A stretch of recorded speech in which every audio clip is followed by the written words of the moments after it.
did pretty well. And this low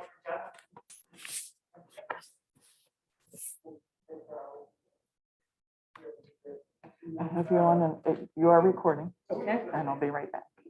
I'll be here. Thank God. I'm really grateful. So I just wanted to remind you that this last part is not chronological. I think I told you that the last time. So when you like hear the different parts, it gets kind of weird and convoluted, but that's all right. And I don't have this long. This is 21 through 1 Kings 2. So we're not looking at every single part of it, but I'll give you a little summary of each one and let you go from there. So in 2 Samuel 21, by the way, the pictures are a little hard to see here, but I think like this picture with David, with the heart, you can see a little bit of the heart there. I think that's what like my first thought is when I think of David. Historically, there was like historians couldn't find archaeological evidence for David for a long time. And they're like, no, it's just a story. Well, they did find evidence. And this is what is believed to be the tomb of David, which you can see now if you go there. So, yeah, so maybe that'll happen sometime. So we're looking right now at the legacy of David. This is taken from the ad for the show out in Lancaster. And so this is the activity here is happening mostly around the old city of Jerusalem, but part of it, he goes north just a little bit to the threshing floor of Aruna, and we'll find out more about him then shortly. And here we are. So the first part, I'm going to skip 22 for now, and we will be reading from 2 Samuel 23. But while you're getting to that, I'm going to just let you know, in 21, it gives like the descendants. So the one king that David was working with in his like realm that he conquered people, and something went wrong. And the one king says to him, hey, what is you've wronged me. I need some kind of recompense. And David's like, well, what do you want? And he's like, I want descendants of Saul. I want to kill 7 descendants of Saul. And it was that or have an out and out battle. So David chooses 2 sons and 5 grandsons, and he sends them to the Gibeonites, and they kill them. They chop off their heads, they hang up their bodies, they hang up their heads somewhere else. Imagine David having to select who, or 7 versus the whole kingdom. You know, so he has to work with that. There was no rain. They blamed all of this on activities that were going on. Once the sons and grandsons had died, it rained. People went out and took the bodies down. They were safe, put away so that, you know, they weren't just like hanging out in the open. There were more wars against the Philistines. There's a lot of war in this chapter. Goliath has a brother, also big. He's killed in this chapter. So if you want to read more blood and guts, this is a good one to go to. Chapter 22 is David's Psalm of Praise, and that is the same as Psalm 18. So I do have a slide with that, but for right now we're going to skip over it because you can read it on your own. He talks about the defeat of Saul and David's return from the wilderness. Again, we're not chronological here. This happened long ago in what we were looking at, but That's what it is. And now we're looking at Psalm 23, and these are David's last words. So what I'd like to look at is verses 1 through 7. Does anybody have that handy and you would like to share? Mariana, did you say you did? 1 through 7. Now these are the best words of David. The order of David, son of Jesse, the order of the man whom God exalted, the anointed of the God of Jacob, the favorite of the strong one of Israel. The Spirit of the Lord speaks through me. His word is a oath upon my tongue. The God of Israel has spoken. The rock of Israel has said to me, one who rules over people justly, ruling in the fear of God, is like the light of morning, like the sun rising on a cloudless morning, gleaming from the rain on the grassy land. Is not my house like this with God? For he has made with me an everlasting covenant, ordered in all things and secure. Will he not cause to prosper all my help and my desire? But the godless are all like thorns that are thrown away, for they cannot be picked up with the hand. To touch them, one uses an iron bar or the shaft of a spear, and they are entirely consumed in fire on the spot. Okay, does this sound like what you want to say for the last thing that you're saying? What does he say about himself in the first verse? Can you pick out anything there and make sense of that?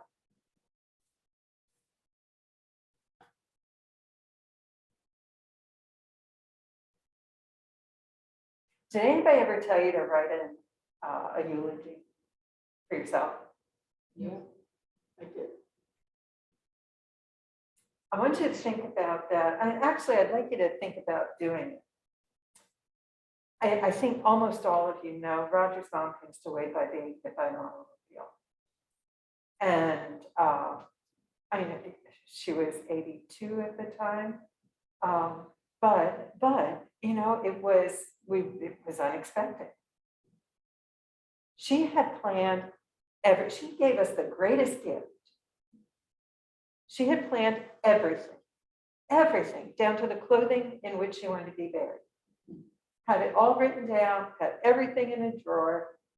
When she was doing it, we thought that, you know, like, why focus on all this? But she had everything written down. We knew what she wanted. We knew how she wanted people to remember her. Everything. What a gift. I want you to think about you in a eulogy. So here, one thing that David says about himself, he's the son of Jesse. Well, we know that. But maybe people kind of forgot that. Who's Jesse? He's just like a farmer guy out in the wilderness, right? I mean, you know, people went to see him, but yeah, he's just hanging out there. The oracle of a man exalted by the Most High. Well, that sounds a little snotty, doesn't it? The man anointed by the God of Jacob. Yeah, he was. Israel's singer of songs. Oh, that's cool. I want to be remembered as a person who has sung these songs. I wrote these, and, you know, not like, but, you know, like, I did some of this stuff. I did some good stuff, did some bad stuff, did some good stuff. What do you want people to say about you? How do you know, like, people are going to talk anyway, but what is it that you want to make sure they don't forget?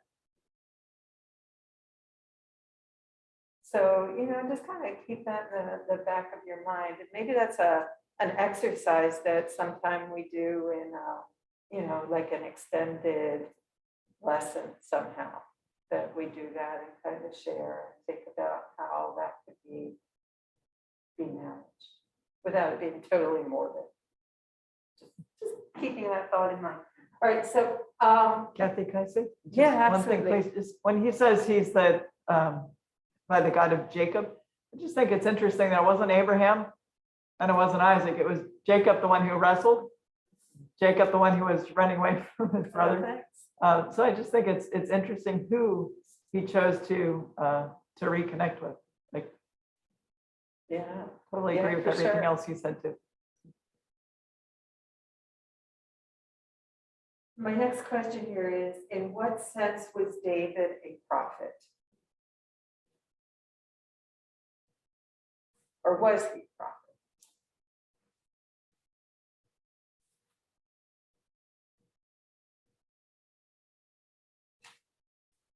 I mean, predicting the future.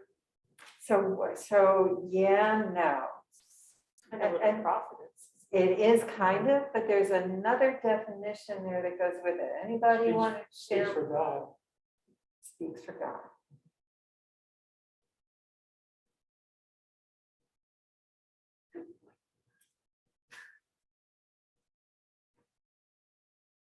So how does David speak for God?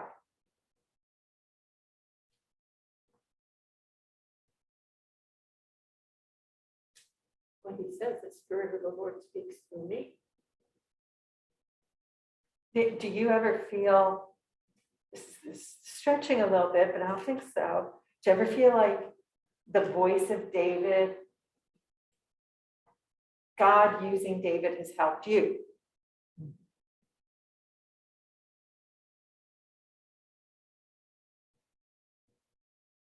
For me in the Psalms, frequently with God inspiring David to write Psalms that are so many different emotions and so many different situations.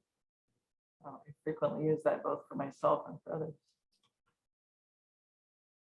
Use David to show us that even though he was the anointed one, he still had human foibles. But he did that to a lot of people, but especially David. I am also very, very grateful for the Psalms. How many times do you find yourself going back to those or hearing something and it just like clicks at the right time? So very grateful that God chose to use David, and David was in a position to be able to write those and have them maintained historically for us to use as we go. So that to me is miraculous. Now, the next question here is what's wrong with the census? So within all of this stuff, what's wrong with the census? Census, Census. like the counting of people. Yes. So David calls Joab and he's like, hey, I want you to go out and count people. Okay, so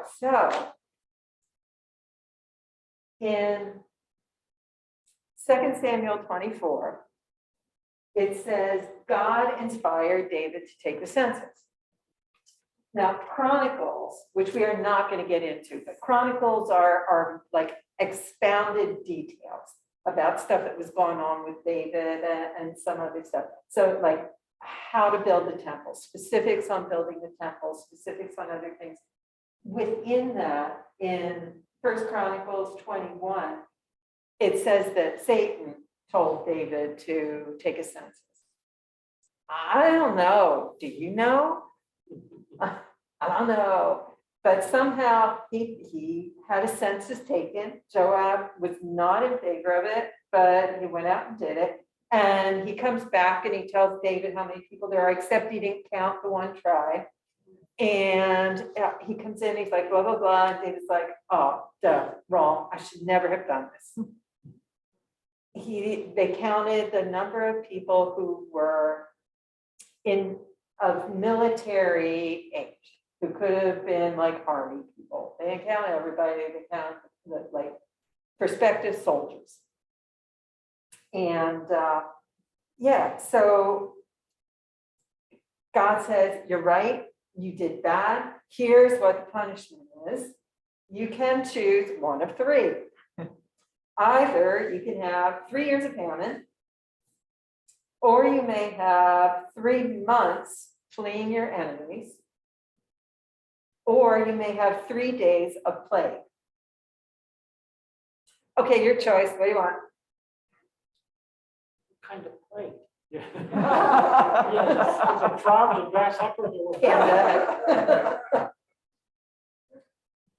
We don't know what kind of plague. I assume that it's a health thing because a lot of people died. Somebody chose. Yeah, I kind of messed that up. didn't I? Spoiler alert. But Anna, you jump right to that thinking, you're like, let's see, years, months, days. Days would be good. Yeah, so he went to the 3 days. And it's happening, and he's like, maybe God will stop this. And he goes to Arana, and it's a threshing floor, and he builds an altar there, and he sacrifices to God. He pays the guy for the threshing floor, even though he's like, the king, you want my floor, go for it, because he can. But David pays him for it. And yeah, I'm lost. No. All right, so, but maybe, why take a census? Maybe because of a failure to collect the half shekel tax. That's talked about in Exodus. If you're living under the rule of somebody, you're supposed to pay some money to them. So maybe that didn't happen. Number 2, placing excessive burdens on the people, overexpanding the military. So maybe he's just asking for like too many people to take positions of military like strength. I don't know, reaching out for something. Third choice, maybe for David, it was an attitude of pride and a lack of trust in God. So David's lack of trust in God compared to the militia.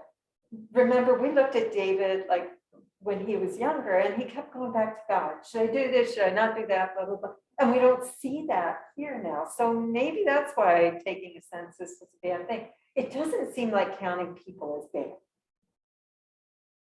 But if we're counting in order to prepare for the inevitability of battle, then maybe we're riding a line. And then the PS with like God saying to do it in Samuel and Satan saying to do it in First Chronicles, and I don't have an answer for that. Just wanted to point it out because it's kind of weird, but we can ask God when we get there because I don't have an answer for that one. Then we get to some more problems that are going on here. So, in 2 Samuel 24, verses 14 through 25. Do we have anybody who would be willing to read that one? Thank you. Then David said to Gad, I am in great distress. Let us fall into the hand of the Lord, for his mercy is great, but let me not fall into human hands. So the Lord sent a pestilence unto them, which not really until the appointed time. And 70,000 people died from land to Beersheba. But when the angel stretched out his hand toward Jerusalem to destroy it, the Lord relented concerning the evil, and said to me, when he was bringing destruction among the people, it is enough, now stay your hand. The angel of the Lord was then by the threshing floor of Araunah, the Jebusite. When David saw the angel was destroying the people, he said to the Lord, I alone have sinned, and I alone have done wicked. But these sheep, what are they? Let your hand, I pray, be against me, and against my father's house. That day Gad came to David and said to him, go up and erect an altar to the Lord on the threshing floor of Araunah, the Jebusite. Following Gad's instructions, David went up to the Lord as the Lord commanded. When Araunah looked down and saw the king and the servants coming toward him, and Araunah went out and prostrated himself before the Lord, before the king. why has the Lord my king come to the servant? David said, to buy the threshing floor from you in order to build an altar for the Lord, so that the plague may be averted from the people. Then Araunah said to David, let my lord the king take and offer up what's in with it. Here are the oxen to burn off, and the threshing sledges and the yokes of the oxen for the wood. All this, O king, Araunah gives to the king. And Araunah said to the king, may the Lord your God respond favorably to you. But the king said to Araunah, no, but I will buy them from you for Christ. I will not offer burnt offerings to the Lord my God that cost me nothing. And David bought the fresh floor and the oxen for 50 shekels of silver. David built there an altar to the Lord and offered burnt offerings and offerings of well-being. So the Lord answered his supplication in the land, and the plague was averted. Thanks. So that's what I was just kind of giving you a quick summary on there. And anything there jump out at you that you, Yeah, 70,000. I hope they counted differently than we do. That's a lot of people. in 3 days? Yes. So I'm assuming it's a health thing. COVID. Maybe. But seriously, in his, from your teaching these last several weeks, I mean, David was responsible for a lot of deaths. Sure. I just find that bothersome because I guess I never thought of David in that respect. And I'm not sure I like hearing it because I liked David before. Now I'm not too sure I like David anymore, except for the Psalms that you just said. But I think that's what happens when we're teaching. Oftentimes we don't get to go into this kind of depth. And sadly, I know more often than not, if I have a choice between teaching something that's really morbid and teaching something that's uplifting or encouraging, I generally go towards uplifting and encouraging. And so I end up skipping important aspects of the biblical story, which is unfair to the story, because you're right, I don't think they counted differently. I mean, because it's the number 7, that's the number of completion, it's 70,000, which just means it's huge, but it could very well be 70,000 because there were hundreds of thousands of Israelites at the time.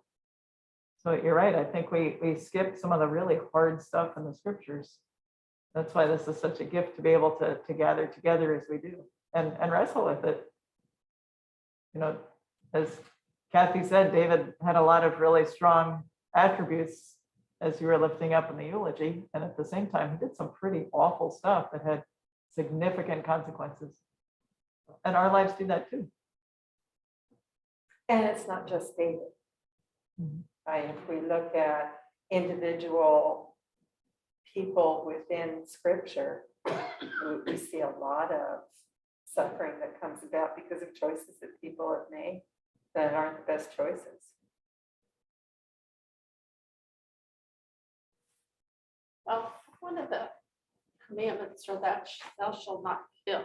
And you're right. In the Bible, there's so much killing. I mean, even killing of the babies when Jesus was born and on and on. I mean, that wasn't the only one.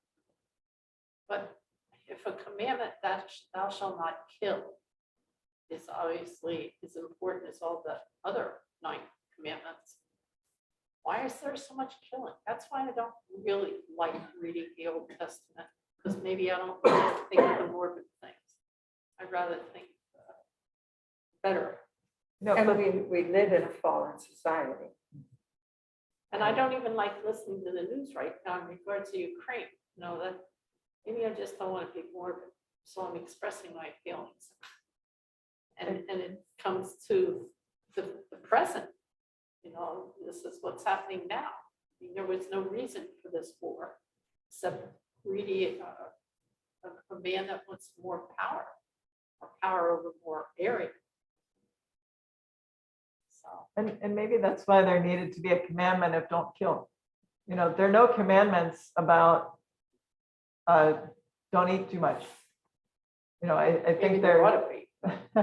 you know, we have the gift of eating, we have the gift of breathing, we have the gift of drinking water, that kind of thing. I think the commandments are there because we fall down. You know, you need boundaries when people are transgressing the boundaries. Now, I walked up to the ridge for the first time behind the church building this week, and I realized there are no boundary markers at all. There's nothing that says what the extent of the church property is, and I presume that I walked past it. I don't know. But, you know, when there's no threat, when there's no need for those fences and boundaries, we don't have them. Maybe the commandments are there because we need those boundaries. We need to be reminded of the gift of life and not to kill, not only in cold-blooded murder, but also in all the ways that we put each other down and degrade and humiliate one another. You know, Luther would say, and I think he said, Barbara Keller would remind us that all those sins are equal in the sight of God. Her state words are, a sin is a sin is a sin. That's Yep. the way she said it, Well, yep, over and over and over. Martin Luther would say the same thing. So And I'm a little- forgiveness is forgiveness is forgiveness through Jesus. I'm sorry, Chris. I'm a little confused as to, the Lord told David, what kind of people of Israel and Judah?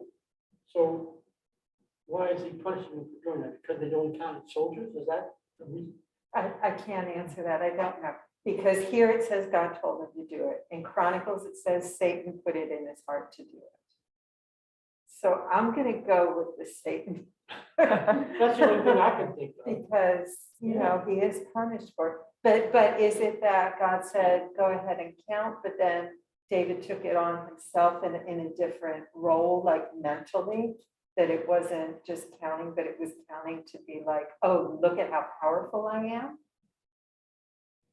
I don't know. So in the lesson we had last week was from Ezra. And when Cyrus sent the Israelite people back home, God required a census. So it's not that he's totally opposed to census, because at that point, that was something that God, asked them to do. So maybe that's part of it, you know, that he asked for a It was the census, intent. but, right, it was two different thoughts of how to manage it. Don't know. Good questions. Put that on your list of, hi, God, I'm here. Think I'll have to get tomorrow. I think you could add that to a eulogy and just have Yeah. some of the many questions waiting. So the first two chapters in First Kings also go into the life of, kind of like a follow-up on David. David dies, he sleeps with his fathers, and Adonijah is the next in line. David's not dead yet, but he's getting close. And Adonijah is like, hey,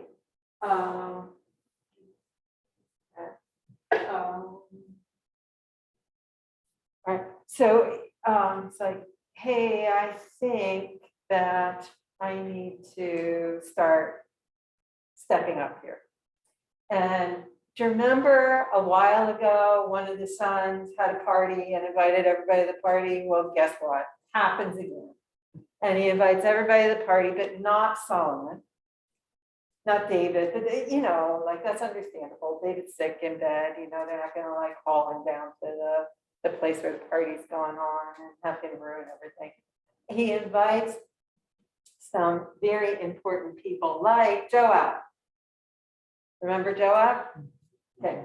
And Abiathar and Zariah.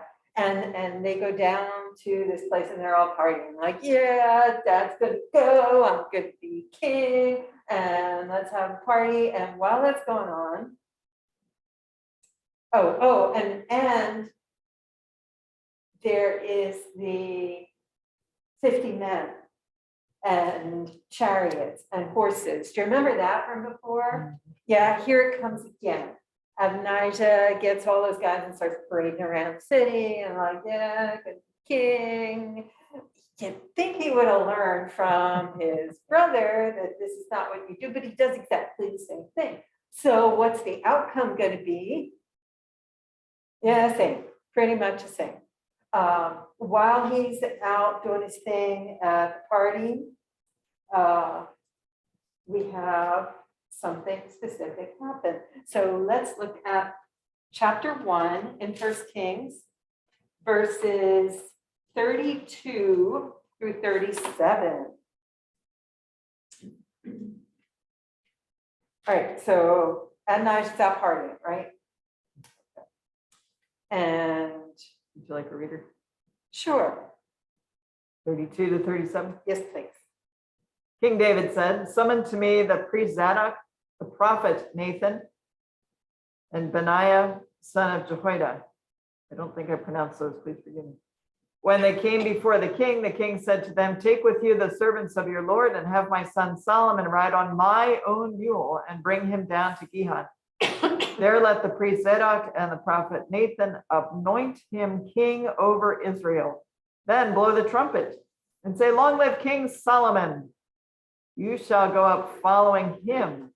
Let him enter and sit on my throne. He shall be king in my place, for I have appointed him to be ruler over Israel and Judah.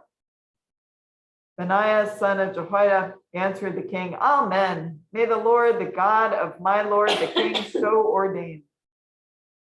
As the Lord had been with my Lord, the king, so may he be with Solomon to make his throne greater than the throne of my Lord, King David.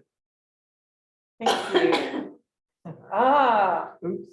Adonijah's at a party, and so Bathsheba knows what's going on. She's told, she comes in, she's like, hey, you said my son's going to be king. They're partying, he says he's going to be king. What are you going to do about it? He takes care of it. They blow the horn, and somebody comes running down the hill to Adonijah's party and says, not good news. And everybody disperses. And Adonijah comes back and he's like, oh, he doesn't come back. He holds on to the horns of the altar. We had that happen once before too. You remember that? Okay, so we're holding on to the horns of the altar, and he's saying like, oh, no, I didn't mean it. I'm gonna be here. Don't touch me. And Solomon says, you know what? It's okay. I'm not going to do anything bad to you. You'll be okay, as long as you don't do anything stupid. So Adonijah's like, yeah, okay, good. Oh, and do you remember that David had a Shunammite virgin who was taking care of him? Remember that? Where's So that? that's important to remember, because that name's going to come back. I think she was more than taking care of him. She was his bed warmer. Yes, Not sexually, they point that right, out. right. They are very clear. But if you're chilly and you can't get warm, nothing better than another body. So keep that in mind for the future, in case you need that one. And yeah, so in 1 Kings 2, David talks to Solomon. And this is pretty long, but I hope that I don't want to read through all of it right now. Sometime read it, because let me just pick out a couple parts. When the time drew near for David to die, he gave charge to Solomon his son. I'm about to go the way of all the earth, so be strong. Show yourself a man and observe what the Lord your God requires. Walk in his ways and keep his decrees and commands, his laws and requirements, as written in the law of Moses, so that you may prosper in all you do and wherever you go, and that the Lord may keep his promise to me. If your descendants Watch how they live. And if they walk faithfully before me with all their heart and soul, you will never fail to have a man on the throne of Israel. Okay, and then he starts telling him things that he needs to take care of. So he has a list. And he says, I screwed up. You have to take care of specifically these 4 points. Maybe there's more there. You need to follow God, that I just read. Joab is a bad person. You need to get rid of him. Oh, come on, David. You knew that like time and time and time and time again, and you didn't do anything. Solomon, get rid of him, or it's going to be a problem. Secondly, the sons of Barzillai, I don't know how to say his name, are good. These are good people. Stick with them. They're wonderful. And then Shimei. That was the one that was after David crossed the Jordan to get away from his other son. He's the one that's throwing stones on him. Do you remember that? And yelling at him and saying like, yo, get out of here. And then when he came back, he's like, sorry. And David's like, that is a bad person. Get rid of him. His son. No, the guy who's throwing the stones. Right, so we have, oh, and by the way, party versus no party. Let's take a step back. At the party was Adonijah. At the party was Joab. At the party was Zariah and Abiathar. Not at the party were Solomon, Zadok, Benaiah, Nathan, Shimei, and Rig. Now, it seems like Shimei should be on the good side, right? But no, David specifically picked him out and said, bad person, get rid of him. All right, so it seems like we're kind of set up, and Solomon is like, oh, I'm gonna just lay low a little bit, see what's going on, see how things shake down. But I will keep all of this in mind. David dies. Lots of mourning, but Solomon is like, he's ready. Adonijah goes to Bathsheba and says, I'm being really good, but I have just one little request. If you could take it to your son, I would be so happy. I would like to have that Shunammite woman that was keeping my dad warm. Can I have her? No, what's the problem with that? Where do you start? Throw a couple things out at me. Just tell me something that you think like might not fit well. Technically, the possessions of the king would go to the next king. Ah, If a woman were to be a possession, she was at the time. so the bed warmer going to another son would be like saying, yeah, you're it. Now, Bathsheba knew that. So she didn't just like slap him in the face and say, go sit in the corner. You can't ask that. She does go to Solomon. And she's like, just want you to know that Adonijah came to me and he asked for, I can't remember, her name is Elisha. Asked for Elisha to come to him, to be with him. And yeah, so Solomon's like, nope, don't think so. He turns to his buddies and says, go kill him. And he does. And to him. And Nijah's gone. That was not on David's list, by the way. It was one of his sons. But yeah, he's stepping out of line. This was after David died. This was after Yeah. David died. Mhm. And then when that happens, Joab is like, oh, nuts. That's not what he said.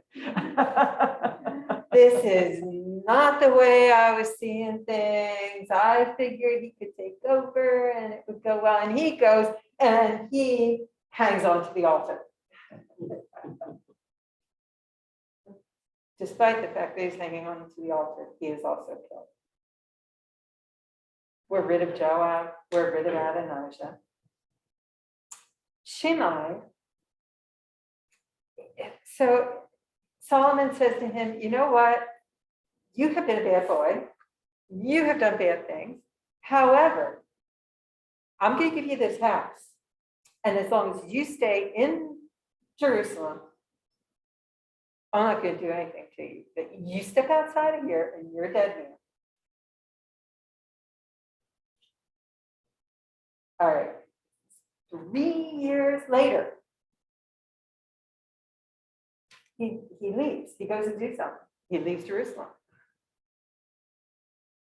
He comes back. Guess what happens? Yep, he's gone. End of that one.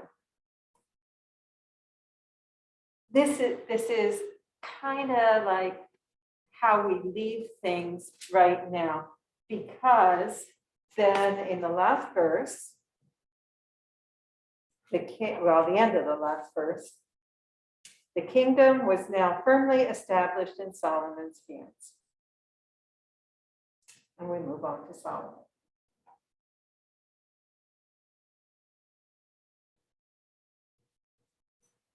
There's 2 Psalms, actually there's 3 Psalms that in the Bible study that I was using as my basis were brought up within that.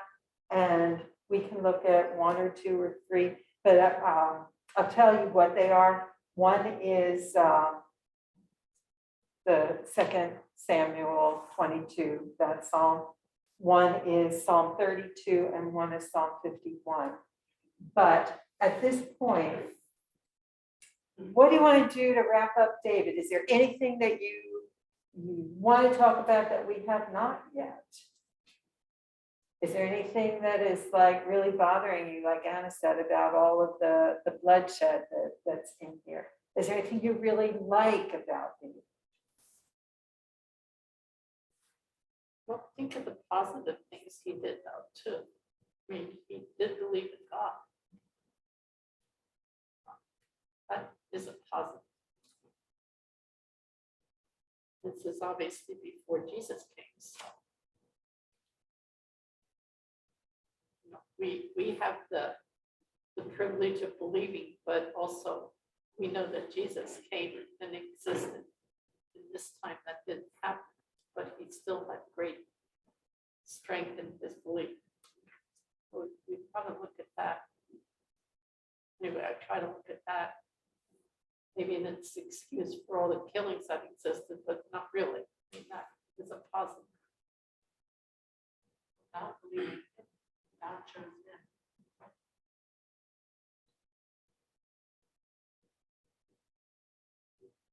The ruddy boy.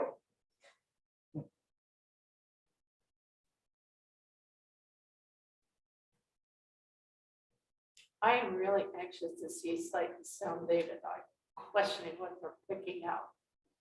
I'm going in 2 weeks, so. Oh, good. Well, then you can share with us. Yeah. I'm looking at the middle of July is when I'm looking at. I didn't get ticket yet. I'll let you know. I'm hoping that Roger and I can come to some agreement this week and buy our tickets so I can come back to you and say, this is when we're going. But, you know, you like I said, often, if you want to go, you don't need to go at the same time we are. Just thought that it was a good impetus to take a look at David and a lot deeper than we would have. And, you know, good follow up to do some compare and contrast and see where they go with it compared to where we do. The Ratty Senior Group, and I forgot to bring the date with me, is going, so there are 4 Lutheran congregations that are coming together. And they're going to see David this summer as well. And they take a van from 9th and Green. I'll get you that information too. it's a little less than some of the other groups that were going and a little more than going on your own.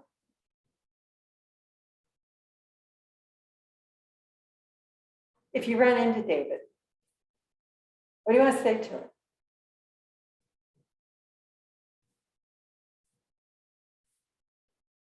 You know, it's one of the cocktail parties. Got to talk. What are you going to say? I'd be curious what he learned, what the difference is from being an obscure shepherd and the youngest of all the kids to the notoriety that he had from killing Goliath, and how that had changed through his life to the end. He was viewed by many people in many different ways, and I wonder what that was like for him.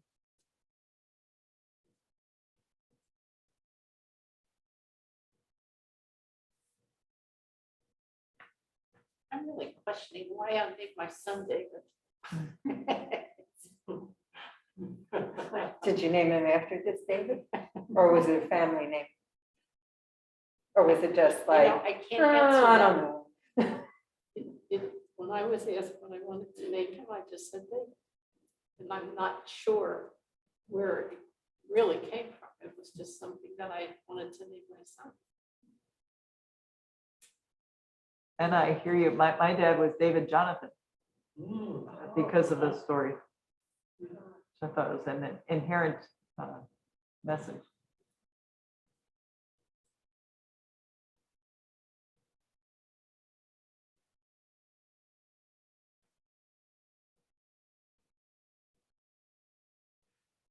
Well, Kathy, I think you did a fantastic job. This was a hard life to follow, and the fact that he's found, his stories are found in so many different books of the Bible. I think I wasn't aware of that either, that it was more than just one area. So you pointed out several books. I just want to ask you one more thing here. Let me get through this.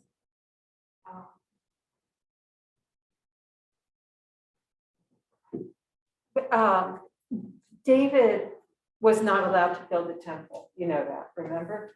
But he did collect lots of stuff.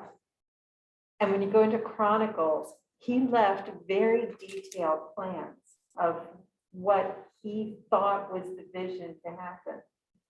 Do you think that that was valid? Should he have done that? Should he have, was that helpful for Solomon? Was it hurtful? What do you think?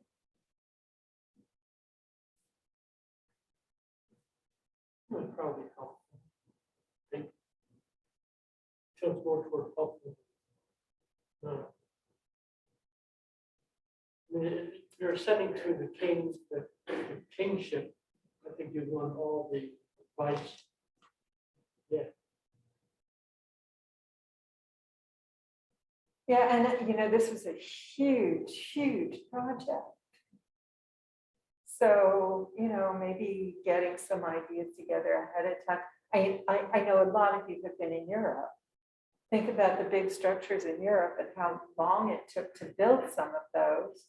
If you look at the cathedral in Cologne, that was like more than 1,000 years that they were putting that bits and pieces together, you know, maybe having the architectural plans and a lot of the resources readily available, maybe that's how he could get things accomplished. Did he feel bound by the blueprint that he was given, or? Yeah, you know, I think so, but I don't know that he had a Because big Solomon's- problem with it. The Solomon's temple, everyone, I mean, that seems to be the epitome of amazing. Mhm. And so either the plans he was given were amazing, or he adjusted them in a way to make them amazing. So it worked out. And we do think of it as Solomon's temple. Right. We never think of it as the plans that David left Right. for Solomon, or David's temple that Solomon built for him. Right. I wonder what that says about leadership and, the legacy that we as this generation leave for a future generation of the church. What kind of blueprint are we leaving? What kind of resources are we leaving for a next generation to work with and to build on? And I always wonder about that. I mean, God has a big piece of the blueprint for the temple. And I wonder how we do that today in our context. Not just as a building, but as church being the people. And you yourself, if you haven't taken time yet to do something with, I'm talking to me too, with like moving from this world to the next and what, to do with earthly possessions and whatever, take care of it, it's a gift to everybody else. So do that. This was David's gift to Solomon. Look, this is what I think is the right thing to do. This is what God's telling me. I'm just not allowed to do it. So here, take care of it. Joab, I should have gotten rid of him. I didn't. Your job. So But it's interesting on Shimei, he told Shimei he wouldn't kill him by a sword, but Solomon's another story. Solomon used to yeah. get rid of him. Yeah. Sometimes we do that though, don't we? Kick the can down the road, think of all the environmental things. We just had the 52nd Earth Day. And some of the issues are just as prevalent now as they were then. Sometimes the hard stuff, we're like, yeah, that's a little too hard or politically unwieldy. So I don't want to do it right now. Right. I can't deal with that right now. Could you take care of that? I would Alright. love, Kathy, you had mentioned the other Psalms. Could we read Psalm 32 before Yeah, the absolutely. closing prayer? Because I think that really gets to the breadth of what you've led us through. Absolutely. Happy Mother's Day, Susan. Happy Mother's Day. Psalm 32. Excuse me, we're supposed to all take these and divide them up, so we can find. Okay. Okay. Thank you. Safe travels to Ohio when you get there. All right, let me read this. Blessed is he whose transgressions are forgiven, whose sins are covered. Blessed is the man whose sin the Lord does not count against him, and in whose spirit is no deceit. When I kept silent, my bones wasted away through my groaning all day long. For day and night your hand was heavy upon me, my strength was sapped as in the heat of summer. Then I acknowledged my sin to you and did not cover up my iniquity. I said, I will confess my transgression to the Lord, and you forgave the guilt of my sin. Therefore, let everyone who is godly pray to you while you may be found. Surely, when the mighty waters rise, they will not reach him. You are my hiding place. You will protect me from trouble and surround me with songs of deliverance. I will instruct you and teach you in the way you should go. I will counsel you and watch over you. Do not be like the horse or the mule, which have no understanding, but must be controlled by bit and bridle, or they will not come to you. Many are the woes of the wicked, but the Lord's unfailing love surrounds the man who trusts in him. Rejoice in the Lord and be glad, you righteous. Sing, all you who are upright in heart.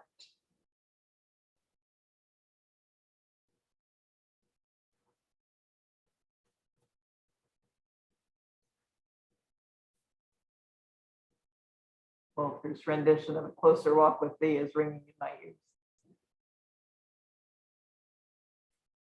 When you're not sure, when you are in doubt, whatever, almost all your Bibles have a concordance in the back.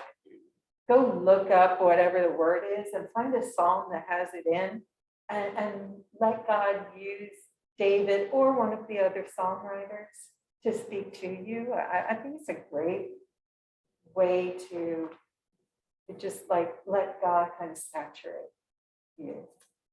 And it might take reading it several times, or it might take, pulling out one little part. But I think you can find help there.